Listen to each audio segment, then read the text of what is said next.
लोकतंत्र हमारी संजीवनी, गणतंत्र आधुनिक भारत की जननी,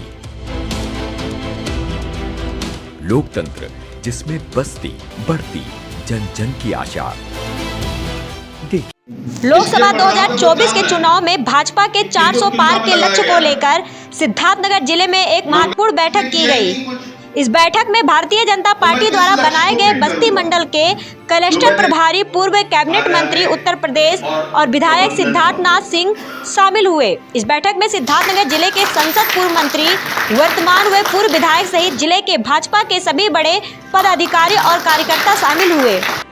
इस बैठक के बारे में बताते हुए बस्ती मंडल के क्लस्टर प्रभारी सिद्धार्थनाथ सिंह ने कहा कि इस बार आगामी लोकसभा चुनाव में भाजपा का लक्ष्य 400 पार करने का है। इसको लेकर व्यापक तैयारी की जा रही है और इस लक्ष्य को हासिल करने के लिए पूरे देश को 146 क्लस्टरों में बांटा गया है, जिसमें 20 क्लस्टर उत्तर प्रदेश में बनाए गए हैं। सिद्धार्थनाथ ने कहा कि इन 20 क्लस्टर में बस्ती मंडल भी एक क्लस्टर है, जिसका प्रभारी मुझे बनाया गया है और मैं आज भाजपा के निर्धारित लक्ष्य को पूरा करने के लिए जिले के संसद, विधायक, पूर्व मंत्री, पूर्व विधायकों और भाजपा के वरिष्ठ कार्यकर्ताओं के साथ बैठक की है और इस लक्ष्य को हासिल करने के लिए विशेष रणनीति पर काम किया गया है। उन्होंने कहा कि इस बार भाजपा नेतृत्व ने जो हर सीटों पर 51% वोट का जो लक्ष्य रखा है, उसको क्रॉस करते हुए बस्ती मंडल के क्लस्टर से 60% वोट हासिल करने का लक्ष्य निर्धारित किया गया है, जिसमें हमें सफलता भी मिलेगी।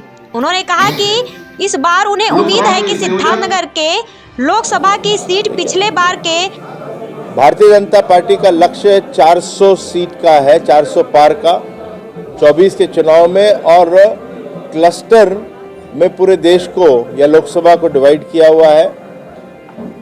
एक 146 क्लस्टर्स हैं, उसके अंदर एक क्लस्टर का मैं भी प्रभारी हूं जो बस्ती क्लस्टर है, और उसके निमित्त सिद्धार्थनगर आया।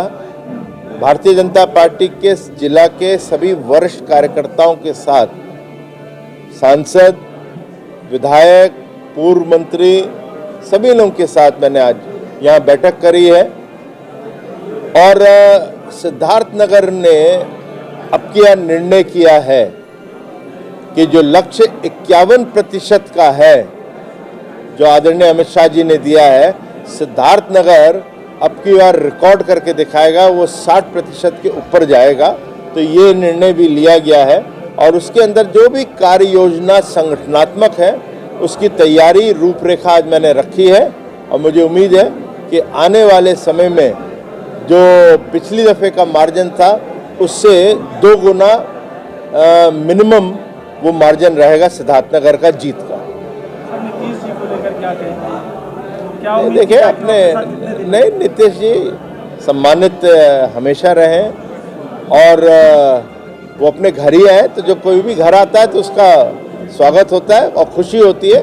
तो हम सभी को बहुत खुशी है कि नीतीश जी आए हैं और अब विकास की जो धारा है बिहार में, जिससे वो बिहार वंचित भी हो रहा था, तो वो बिहार में अब विकास की धारा बहेगी और नीतीश जी और उनकी टीम को हम सभी बधाई देते हैं। लोकसभा को लेकर क्या रणनीति है? अखिलेश यादव और सपा के लोग 80 सीटें जीतने नहीं, वो भूल जाए।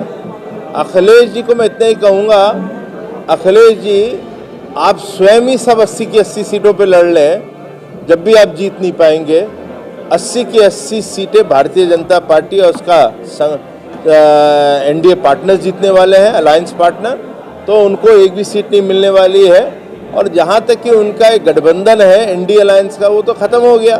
तो अब अच्छा रहेगा कि ऑफिशियली अखिलेश जी आप भी अपना अनाउंस कर दो कि आपका कोई गठबंधन है नहीं कांग्रेस और आरजेडी के साथ। कांग्रेस को सर 11 सीटें दी गई उत्तर प्रदेश में। अब देखिए क्या होता है, अभी तो सुनने में आ रहा है, पेपर के माध्यम से आ रहा है। एक दफ़े जॉइंट प्रेस कॉन्फ्रेंस तो हो जाने दीजिए। धीमे धीमे हर जगह टूटता जा रहा है और चाहे वो बंगाल हो, पंजाब हो, बिहार हो, उत्तर प्रदेश में भी स्वाभाविक है। मैं भारतीय जनता पार्टी को कोई फर्क नहीं पड़ता, वो मिलके भी लड़ लें। 2019 का महागठबंधन सबको याद होना चाहिए। जो कब भी बनी थी सुर्खियां, जरूरत है उनको टटोलने की। जिनमें छिपे थे कई राज, जरूरत है उनको खोलने की। जख्मों की डोर से घटनाओं के शोर तक, किसी को अपनों की तलाश, अब होगा राज का पर्दाफाश, क्योंकि हम लेंगे खबरों की खबर।